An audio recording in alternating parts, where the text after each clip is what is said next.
सालबारि जिल्ला दुलाराय बाथौ गौथुमनि गागि आफादगिरि बिथाङा बे समाव दङ जिहेतुके नोंथाङा सालबारि दुलाराय बाथौ गौथुमनि आफादगिरि आथिखालाव नोंथाङा बाथौ धोरोमनि बेलायाव गोबां बिहोमा दङ होननानै फोसावदों आरो नोंथाङा बाथौ धोरोमनि बेलायाव माबायदि गोनां मावथांखि एबा बिहोमा दं होननानै नोंथाङा गावखौनो फोरमायनो आङो दिनै सालबारि जिल्ला दुलाराय बाथौ गौथुमनि आफादगिरि जानानै आङो नैबे आफादगिरिनि जा बिबानखौ मोननायनि आवगायनो 1985 सननिफ्राय आं बियाबनि आफादगिरि जानानै आफादखौ फोसाबनायाव गोबां खामानि मावबोदों।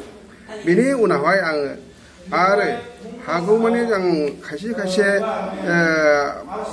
आर'ज मेथाइ लिरनानै आर'ज मेथाइफोरखौ आङो आनसलिक वाइसै बा जोंनि जिल्लायाव बेखौ जोङो फोसाबनाय बा मावबोनाय खामानिखौ आं मावबोदों। आरो दा दिनै बे बाथौ धोरोमनि गेजेराव जोंनि जेसेबांनाखि गालाय गुजाय आसार खान्थि दङ बा जोंनि जेसेबांनाखि धोरोमनि बेलायाव फोसाबनांगौ खामानि दं बेफोरखौ जोङो बिबान लानाय समाव जोङो मिथिं खुंनानै बा आफाद खुंनानै जोङो खायसे हाबाफारिखौ फोसाबनाय हाबाफारियाव आं मावबोदों।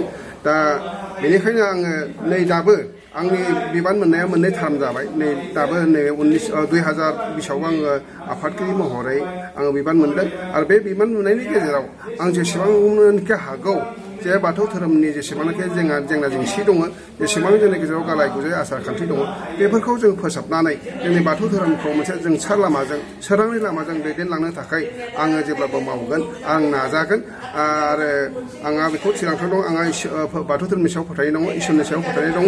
आं जेब्लाबो बाथौ धोरोमनि जिउ थासान्दियाव आंनि जिउआ थासान्दियाव आंनि बिबान थासान्दियाव मथथे हागौमानि आं बाथौ धोरोमनि खामानिखौ मावलांनायनि थाखाय आंहा जानजि खाफ्रादों आरो गोसो दङ।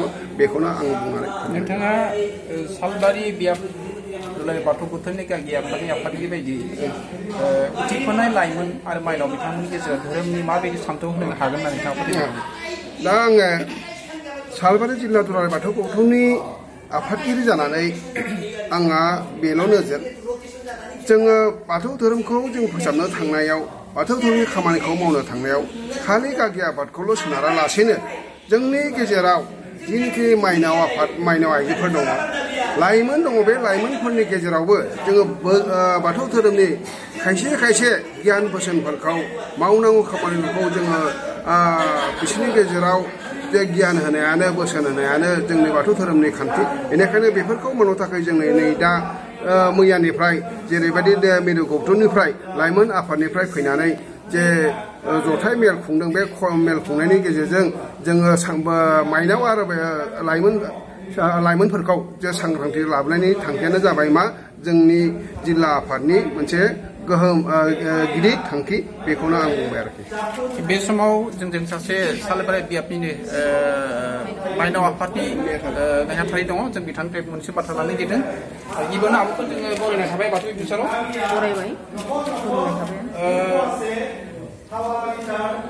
दिनै सालबारि बियाब सालबारि जिल्लानि बाथौ गौथुमनि बे बेयावहाय लाइमोन आरो माइनाव आफादनि जा मोनसे सावराय जथुम लानाय जादों। बे सावराय जथुमनि गेजेरजों जोंनि उथिफुनाय लाइमोन आरो माइनाव बिथांमोनखौ बे जिहेतुके जोंनि गोबां धोरोमारि बेलायाव गुबुंले जानो फैगासिनो दङ। बिखेखके दुर्गा फुजा, लक्षि फुजा, कालि फुजा बेबायदि माखासे गोबां फुजा होबाय थायो।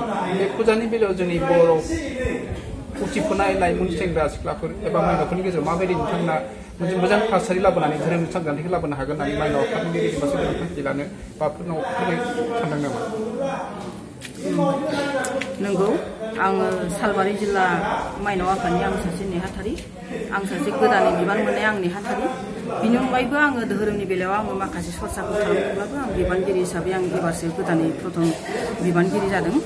जों सानो आथिखालनि जोंनि उन्दै देरफुनाय लाइमोनफोरखौ जों गावनि धोरोमनि फारसे जोङो नेवसिनाय जोङो नुदों।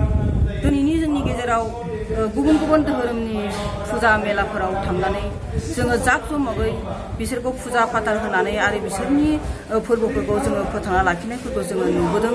जोंनि गावनि धोरोम असे धोरोम बाथौ धोरोमखौ नेवसिनानै उन्दै लाइमोनफ्रा दिनै नेवसिगारनायखौ जों नुनो मोनदों। बेनिखायनो दिनैहाय गावनि बाथौ धोरोमखौ जोङो बुहुमाव फोथांना लाखिनांगौब्ला जोंनि इयुन जोलैफ्रासो जोंनि बे धोरोमखौ लाखिनांगोन। बेनिखायनो जोङो उन्दै उन्दै लाइमोनफोरखौ दिनैहाय नैबे गलागाव बियाबाव जथुमनाय गामि आफाद, माइनाव आफाद, लाइमोन आफाद जथाय जथुमनाय बे सांग्रांथि मेलाव जों बिथांमोनखौ धोरोमनि सोमोन्दै गियान होनानै जाहाथे उनाव जोंनि गावनि बाथौ धोरोमखौ बिथांमोना फोथांनानै लाखियो, जोंनि बाथौ धोरोमनि भबिष्यतखौ जाहाथे उन्दै उन्दै लाइमोनफोरा जाहाथे मोजाङै दोनलांनो हायो बा लाखिलांनो हायो बेखौनो थांखिनानै दिनैनि बे जथुमखौ खालामनाय जादों। मानोना मिरु गौतमनि बिथोन लेखा बा दिनैहाय उन्दै उन्दै लाइमोनफोरा जेनेबा जोङो बेखौ फोथांना लाखिनो हायाब्ला जोंनि धोरोमाबो थांना थानाय नङा आरो इयुननि भबिष्यतआ जोंहा धोरोम हिसाबै जोंहा सांग्रांथि गैयाब्ला जोंहा जोबलांगोन, जायनि जाहोनाव जोङो गावनि धोरोमनि सोमोन्दै जों दिनैहाय जेबो गियानखौनो दिनै जोंनि उन्दै उन्दै गथ'फ्रा जेबो मोनथिया, मोनथिनि जाहोनावनो बे उन्दै उन्दै गथ'फ्रा गुबुननि धोरोमाव बारसोमनानै गुबुननि धोरोमखौ फुजिनानै गावनि धोरोमखौ नेवसिनानै दिनैहाय गोग्लैसोनानै दोनदों। बेनिखायनो बे थांखिजोंनो दिनैनि बे सांग्रांथिखौ नोजोर होनानै बेखौ सांग्रांथिखौ लानाय जादों आरो बिनिफ्राय मिरु गौतमनिफ्राय जोंनि लाइमोन आफादनिफ्राय फैनानै बिथांमोना बेसेन गोसा बिबुंथिफोरखौ होनानै जोंनि बे मेहेरगोनां मेलखौ मेहेरगोनां खालामदों होननानै साननो हायो।